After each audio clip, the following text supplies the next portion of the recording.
few minutes after 1 o'clock in the afternoon here on the East Coast of the United States. Our guest today is Lieutenant Colonel Tony Shaffer, my longtime friend and collaborator. Colonel Shaffer is the host of The Hard Truth on America Out Loud Talk Radio Network, Saturdays and Sundays at 11 a.m. and available for download whenever you choose. Tony, it's a pleasure. Welcome back to the show. Judge, thank you for having me. Always great to be here with you. Thank you. After listening to you and Colonel Douglas Macgregor, your colleague, I have been arguing, I didn't coin this phrase, it's a great phrase, that President Biden has us sleepwalking into World War III. Right. And lately I've been making a couple of points to support that, and I'd like you to share your views on it. The use of HIMARS in Ukraine, but actually triggered by American military in Poland. The comments by Victoria Nuland, she of the first Trump impeachment Ukraine scandal, now number 2 or 3 in the State Department, saying we want to liberate Crimea. Yeah. And the presence of 2 Ukrainian fighter pilots in the United States learning how to fly American F-16s. I mean, how dangerous is all this? We'll start with the HIMARS. I mean, I'm using these 3 events, which are inassailable. They're all historical events. Right. To argue that we are sleepwalking into World War III. Do you agree with the argument, and can you address these? We'll start with the HIMARS. I do. Let's start with the HIMARS. So that system is beyond the capability of the Ukrainian military to run. They simply do not have the expertise, leadership, internal, and technical skills to be able to organically maintain and run that. That is to say that someone else to help them. I'm pretty sure it's us, just saying. So one thing that I've not heard anybody say, and I'm going to say this on your show here, what happens if we have a Francis Gary Power situation? Remember, Francis Gary Power was the U-2 pilot that got shot down in 61, 60. He was what happens when a U.S. citizen wrapped up as a prisoner of the Russians? What does that do to us? And I mean, as you and I both know, you better than I from your career in the military, even though a lot of what you did, I don't think I'm spilling any beans, was undercover, but out of uniform, you know the risk you took. Out of uniform with no visible insignia, you lose the Geneva Convention protections. Macgregor informs that there are hundreds of American military out of uniform on the ground in Ukraine operating equipment like these HIMARS. Right. And there are American military in uniform in Poland pulling the trigger, so to speak, on the HIMARS. So if you ask the question, are American guys shooting at Russian guys? The answer is yes. Right. Can Russia shoot back under the law? The answer, sadly, is yes.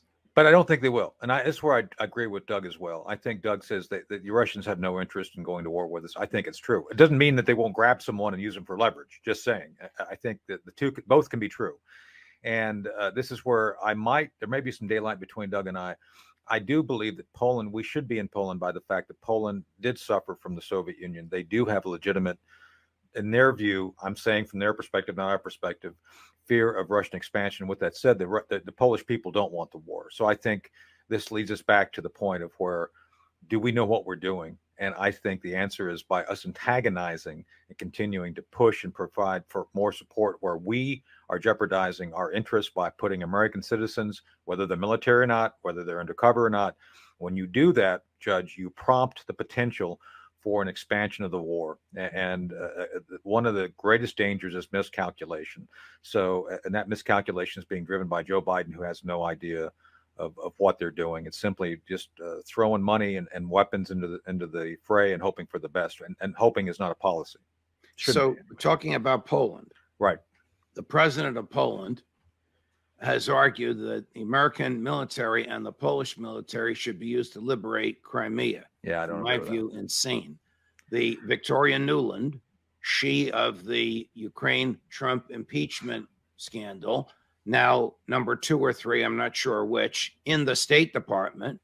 In those days, she was in charge of Eastern Europe. She's number 2 or 3, right underneath Tony Blinken. Right. Said the other day, we should liberate Crimea. Now, liberate Crimea. Crimea has been Russian since Catherine the Great was the head of the government, and that was before George III was the king of Great Britain. So Crimea has been part of Russia since before the United States existed. Right. Is this the real goal of Tony Blinken, or is she an outlier? Is Nuland an outlier? No, I think the neocons and neoliberals want this. They want this for purposes of control and expansion of the nation state, and especially the EU. They want to make EU an expansionist state. I'm going to say something's probably going to be in trouble. You know, a guy named Adolf Hitler wanted to expand his state for purposes of influence and growing room. That's the impression I have with what they want to do. They want "quote unquote" growing room. And just let me put this in context. Okay, you seize Crimea, and then what? Tony Zinni, one of my mentors from the old days, General Zinni was commander of Central Command. He basically told me the story of how President Clinton called him in 7 times when they had a dispute, because any number of times, Judge, Tony Zinni would be asked, can you do something militarily? Can you achieve military objectives? And he would go up and meet with the president face to face, and he would lay out how we could probably do it militarily. And he'd always ask the question, then what? What are you going to do after we achieve military objectives? So the same thing here. Okay, first off, you're going to be breaking the fundamental purpose of NATO. NATO is a defensive organization. I would argue that there should be a reinforcement of the fact that, Judge, it is a defensive organization. It is only there to defend when there's not someone who goes on the offensive. That's it. I want to stick with Poland, but I have to ask you this. When Gorbachev and George H.W.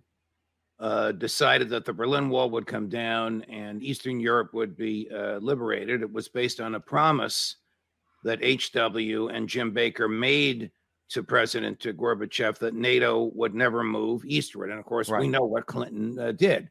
Right. Clinton moved NATO eastward. I mean, can you imagine the Chinese having offensive weaponry at the Rio Grande aimed at Dallas? I mean, that's what Putin is confronting. Is there even, and at the time that happened, what else happened? The Warsaw Pact, which was the communist version of NATO, ceased to exist. Right. We need NATO for anymore without the Warsaw Pact. Well, that's been a question for a long time. I've said publicly and did editorials that there's no purpose for it. As a matter of fact, it's a boys' club, literally. I mean, that's what you do. You got all these guys running around in uniform. Many of the European Union nations with long hair. Heck, a while back, I don't know if you remember, the EU wanted to have its own military. It's like, you've already got NATO. Why do you want a military with the EU? I do remember that. Yes. So my first question, why do you want a militarized Europe anyway? No offense to the Europeans. Anytime you militarize, you get in trouble. We have to come bail you out. We've done it like 3 times now. I don't think we want to come back for a 4th. And that's what we're trying to do. And I think that's where Biden and company are, like any number of other leaders on the left, Woodrow Wilson, FDR, who else got us in trouble? Bill Clinton in the Balkans. It seems to me, Judge, that there's a pattern here that's developing. Now, I know for a fact, and I know this is diverting a little bit, but I know that that General McMaster, when he was National Security Advisor to Trump, actually walked in 3 separate times and demanded that Trump authorized troop deployments to Syria. And he was like, no way. And I know for a fact, and I think Doug can confirm this as well, that Trump had the sense to not be bullied into doing something that was not in our interests. And this is where, again, right now, Judge, I don't see where anything we're talking about is in the American interests, the interest of economy, economic growth, being good neighbors. Again, it's like a bullying, like we're trying to get in there and bully someone. And I can tell you right now. So what do Victoria Nuland and Tony Blinken and Lloyd Austin want? Do they want to drive Putin from office? Well, that's what Biden said. He said he wanted him out. I think, look, you remove Putin, you create the potential for shattering a very large number of Russian states. Basically, Russia is made up of a lot of states. Putin has said, I want to put the band back together, and he kind of is.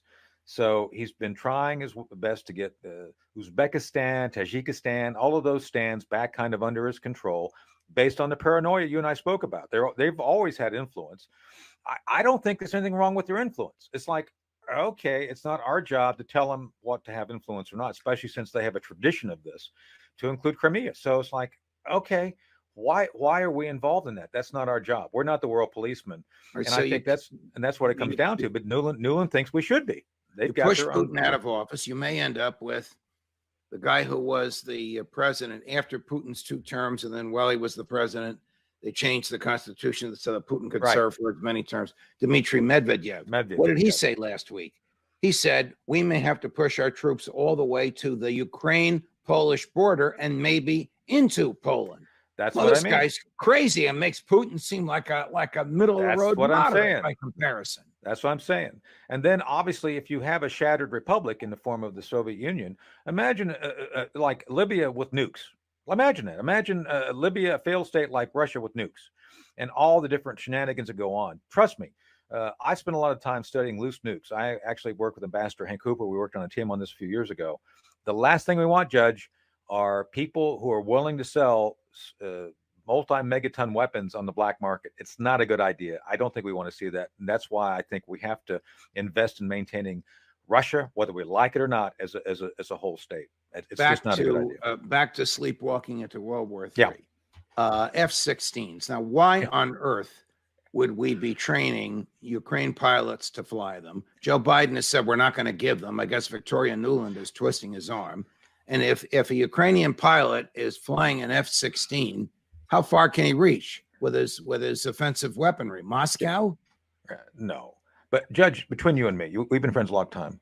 When do you really believe anything Joe Biden says anymore? I mean, seriously. I mean, the man lies. I share that view with you, but I think he's lying about this assessment as to how dangerous it would be for us to send them F-16s. They don't care. Anyway, 2 things on the F-16. F-16 is not the current generation fighter. It's a great aircraft, a great dog fighter. As a matter of fact, it's better than the F-35. We could have a whole discussion of the F-35, the stealth fighter, which gets shot down every time it goes up against one of these aircraft designed in the 80s, just saying. But it's not an offensive capability. These things would not be able to deliver nuclear weapons, not easily. Not to say they couldn't, but it's not designed for that. This is just a Band-Aid. If they do it, Judge, it's just a Band-Aid to give the Ukrainians some ray of hope to keep fighting. That's all it is. F-16s are tactical fighters that would have literally no effect on the battle space. You could give them a dozen of these things. It means nothing. They're short range. They might be able to deliver some precision ordnance on a few places. But I'm telling you right now, the S-300, take it down. There's no way these things would get anywhere past the Ukraine border. Probably not even that into anywhere past that. So I think it's a false hope. When you were last on, we had some fun running clips from Jack Devine, who Now, I don't know if you worked with him. You worked closely with the CIA. They trained you. Not you him. don't share their values, thank God, which is why we're friends. Yes. But Jack, of course, is Full Metal Jacket, CIA. We'll say he's a whatever. corporate man. He's a corporate man. Correct. Now, here he is on Russia, Gary, that first clip. Nobody knows Afghanistan the way you do, Jack, but that was the death throes of the Soviet Union. That was not Putin with a modern army. Well, first of all, I dispute he has a modern army. He's now demonstrating to the world he doesn't have a modern army. He has a lot of modern weapons. But he has a more modern army now than Gorbachev had in the Afghan days. Yeah, but look at what Afghanis had, AK-47s. Look at what technology has done for the Ukrainians and all the sophisticated technology from drones to cyber intelligence. His army is not showing itself very well. It's a surprise to all of us, although this is the second time I've been surprised, because when I went in to do the Afghan program, I was assured they were 10 feet tall, and then every day they shrunk a quarter of an inch. So I think what's showing here, and I think it's the big story, he has paramilitary functioning as his cutting edge because his own army. Now they're fighting. Remember, Judge, you and I talked about dissent and how the things crumble when you start to lose. Watch the dynamic between the Wagner group and the military. Colonel Shaffer, do you share this negative, lugubrious assessment of the Russian military? No, I don't. First, Wagner is the semi-legal organization that can do all the dirty work. And the reason that there's conflict is because the army wants to take credit for what's about to happen, which is going to be basically wearing down and defeating Ukraine. Again, I just go with the numbers. I'm a numbers guy. I was trained as a lieutenant to examine all aspects of the battle space to include what's behind the front. And there ain't nothing behind the front in Ukraine. There's a lot behind the front in Russia. So I'm just looking at it from a numbers game. So I don't know what school of intelligence analysis Jack went to, but I can tell you, I don't think he went to a good one. Is Jack wrong when he says that the Russians are using, I don't know, what is a paramilitary force? Cops? I don't know what they are. It's like Blackwater. I mean, and I just saw. All right, I know what Wagner is, but so Right. is Jack saying the only reason the Russians are close to taking Bakhmut is because of Wagner? It's not because of Russian military? And does Wagner operate totally outside of the chain of command of Russian military, Tony? No, well, yes, they are completely separate from the military. They report to Putin directly. It's like Putin's direct access. But we have something similar with JSOC. But I'm going to get in trouble for that. Joint Special Operations Command actually reports to the president. JSOC bypasses the chain of command and bypasses. No, they actually report directly to the president. Every other regional command has a 4-star general in charge. Okay. JSOC and SOCOM goes directly to the president, our president. Right, back to Wagner. Wagner reports directly to Putin. The president. To Why Putin, is Jack calling them paramilitary, or is he referring to somebody else? No, he's referring to them as paramilitary because essentially they're taking folks and training them like they've got penal battalions. I guess they've taken prisoners and turned them into soldiers. They train them, but they're not considered uniformed soldiers. Apparently, within the Russian system of governance and legal system, they can't have paramilitary organizations, but they do. In this case, it's one that reports to Putin. What I think is going on is Wagner is seen as kind of the special purpose forces.